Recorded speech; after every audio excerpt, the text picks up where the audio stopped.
आत्मा नमस्ते दीदी। दीदी क्वेश्चन आ रहा था कुछ दिन से माइंड में, हाँ जी।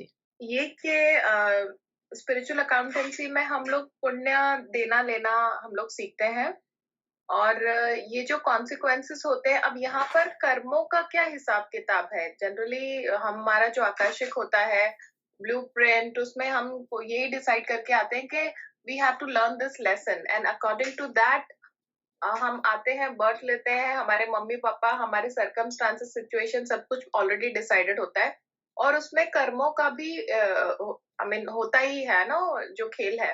तो अब यहाँ पर कर्मों को ये कैसे क्लैश कर रहा है?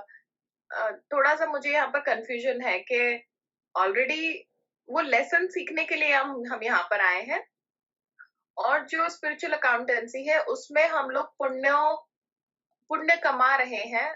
तो दीदी आप समझ रहे हो ना मैं क्या बोल रही हूँ? हाँ, हाँ, आई हाँ, होप। हाँ, हाँ। हाँ, ये क्या हम सीखने भी आए हैं यहाँ पर, वो हुँ, उसमें कर्मों का हिसाब किताब भी करना पड़ेगा हमको, हुँ। और साथ में आप रहे हो कि वो पेन नहीं होगा हमें, तो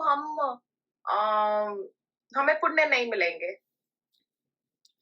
yes, a very, very, very nice question and very powerful question.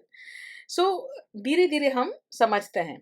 सबसे पहले तो हाँ, कार्मिक बंधनों की वजह से, कार्मिक कनेक्शंस की वजह से, कार्मिक कॉन्ट्रैक्ट्स की वजह से हमने जन्म लिया है। मम्मी-पापा के साथ कॉन्ट्रैक्ट, फिर बहुत सारे लोगों के साथ कॉन्ट्रैक्ट जो वेरिएबल नहीं है, मतलब जो वैसे के वैसे ही रहेंगे।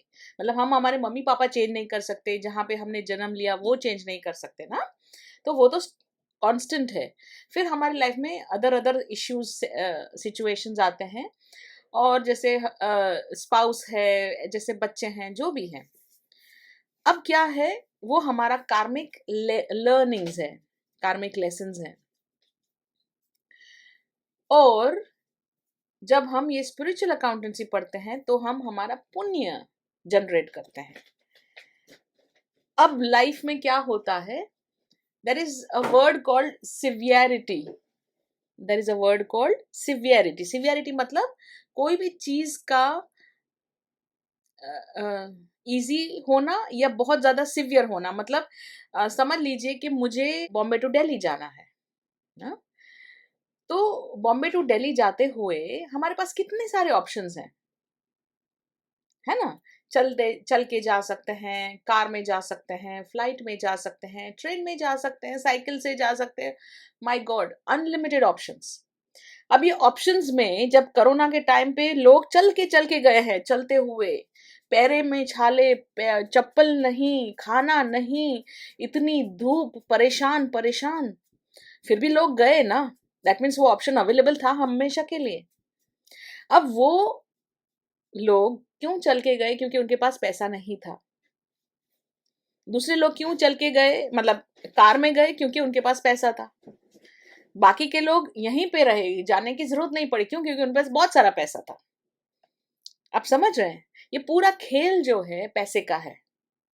पॉइंट 1 टू पॉइंट 2, मतलब point your life journey, and वो लाइफ जर्नी में हमने जो जो कॉन्ट्रैक्ट्स किए हैं, उन वो सब हमारी जर्नी है, फ्रॉम पॉइंट 1 टू पॉइंट 2, बरोबर?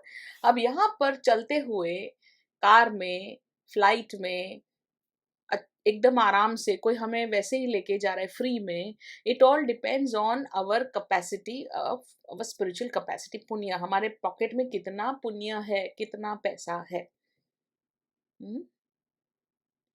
तो वर्कशॉप के द्वारा हम पुण्य कमाना सीख रहे हैं, अनलिमिटेड, बहुत सारा पुण्य। और दूसरा, जो कार्मिक पैटर्न्स हैं या कार्मिक लेसन्स हैं, वो ये नहीं है कि कार्मिक कॉन्ट्रैक्ट खत्म हो जाएंगे। ये कार्मिक कॉन्ट्रैक्ट्स इजी हो जाएंगे, बहुत ज्यादा हाई लेवल पे इजी हो जाएंगे। और मान लेते हैं कहीं पर आपको बड़ा डिसीजन लेना है, तो वो इजी नहीं लगेगा आपको, है ना? एक सेम पैटर्न रिपीट रिपीट हो रही है, और ये आपको लग रहा है ये क्या है, यू नो। तो अब you will have a clarity कि अब मुझे लग रहा है कि इसे, इसका जो मोडस ऑपरेंडी है, इसका जो एटीट्यूड है, मेरा ये रिलेशन की तरफ, या ये मेरे फाइनेंस की तरफ, या जो भी मेरा एटीट्यूड है, वहां पर मुझे अब change of choices, change of attitude लाने की जरूरत है। अब वो भी कैसे आता है, क्योंकि आपका बहुत जब हाई पुण्य होता है ना, तब ये क्लैरिटी बहुत इजीली आती है ना।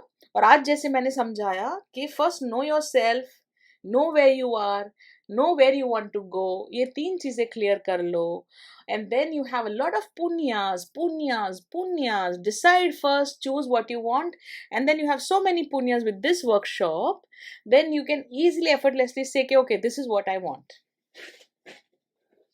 and 100% you are going to get. ठीक है। बट इश्यू हमारे लाइफ में क्या है पता है?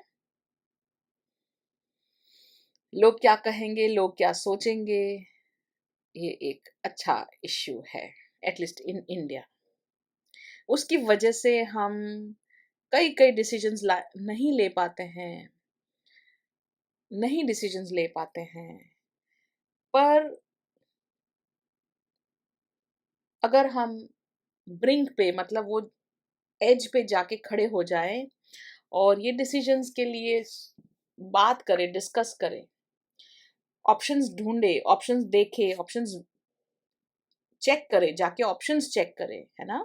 जैसे समझ लीजिए फाइनेंशियल ऑप्शन है, स्टार्टअप है, पता नहीं क्या भी है, इश्यू आ गया बड़ा,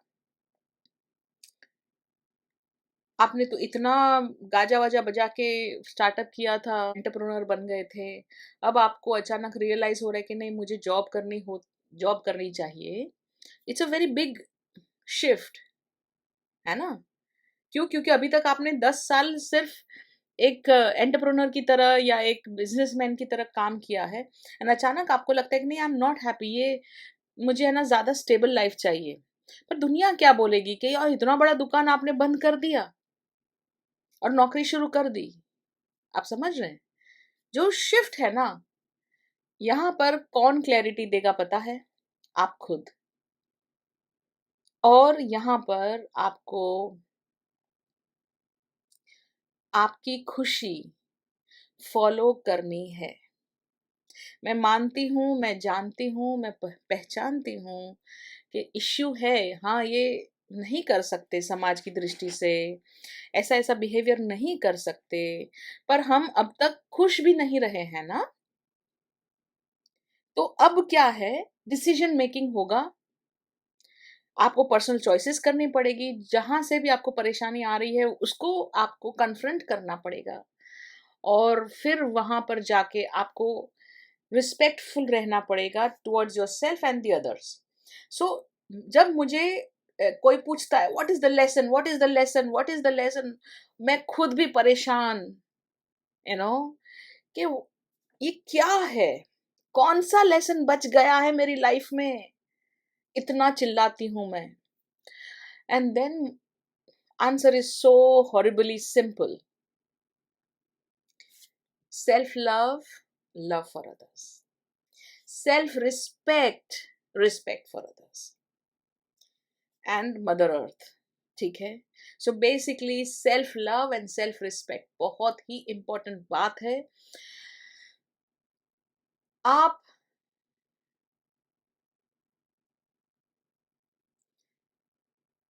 ये सिचुएशन को नहीं अवॉइड कर सकते। फ्रस्ट्रेशन आई अंडरस्टैंड, बहुत सारा प्रॉब्लम है, when I want to show that hello, I am a human being, you can not misbehave like this with me, है ना। तो श्री कृष्ण ने भी मजबूरी में, पूरे गीता में, पूरे महाभारत में, कहीं पर भी उन्होंने एक सेकंड का अहम या मैं ये हूं, मैं कृष्ण हूं, ये कभी नहीं कहा। इतने हम्बल इंसान, इतना सुंदर सारथी बन गया, बट बताने के लिए सामने वाले को कि ये करो, नहीं माना, नहीं माना, नहीं माना, नहीं माना। तो लास्ट में मजबूरी में आके अर्जुन के सामने श्री कृष्ण ने अपना विराट स्वरूप बताया। तो जब हम ऐसे सिचुएशन में पहुंच जाते, कहने का मतलब you have to confront your fears, okay, you have to hold the fear by the neck कि हेलो, है ना? तो you have to confront, look at the issue in the eyes, confront करो और अपना विराट स्वरूप बताओ. विराट स्वरूप कब होगा? जब सेल्फ लव होगा. That is the highest of self love. Not to be proud or not to let the pride go into you, but but but to allow the self respect show, है ना? Not the pride. हम proud feel नहीं करें कि देखो मैं तो भगवान हूँ, मैं तो शेरल हूँ, मैं तो यू नो करोड़ों की मालकिन हूँ, देखो मेरे पैर छुओ. नहीं नहीं, ये बकवास है. हाँ, ये मैं जरूर बोल सकती हूँ कि मैं शेरल हूँ और मैं जो भी कर रही हूँ मैं आपको प्यार करती हूँ, इसी वजह से कर रही हूँ. ये प्यार का डिसरिस्पेक्ट मत करो, है ना? मैं आपके साथ तब तक हूं जब तक मैं चाहती हूं. मेरी मजबूरी नहीं है. मैं प्यार करती हूं, इसीलिए मैं आपके साथ हूं.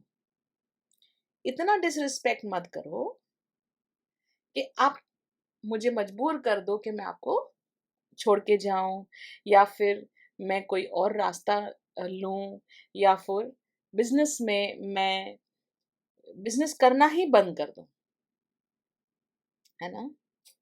तो कभी भी जो भी है आप कन्फ्रंट करो. मोस्टली ये रिलेशनशिप का इश्यू आता है जिसमें सेल्फ रिस्पेक्ट की बहुत ज़्यादा ज़रूरत होती है. एट द सेम टाइम जब बीमार होते हैं तो बीमारी जाती नहीं. क्यों पता है?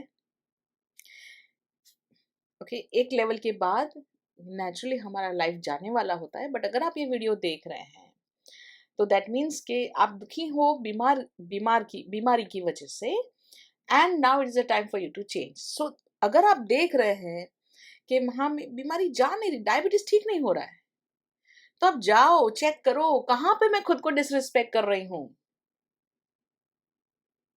क्यों मैं डिसरिस्पेक्ट कर रही हूँ? अननेसेसरी स्ट्रेस ले रही हूँ, अननेसेसरी खाना खा रही हूँ, अपना ध्यान नहीं रख रही हूँ, है ना? हर एक चीज का आंसर है सेल्फ रिस्पेक्ट. खुद के ऊपर ध्यान करो, देखो कहाँ जा रहा है, क्या हो रहा है, और अपने आप को अपना विराट स्वरूप बताओ. मिरर में देखो,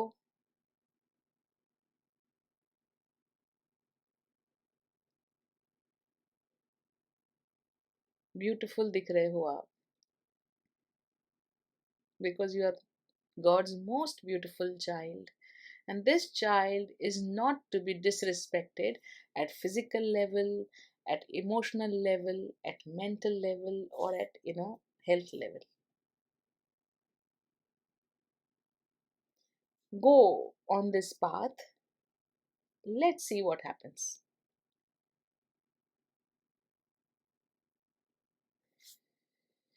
Thank you, thank you, thank you. Atma Namaste. Thank you.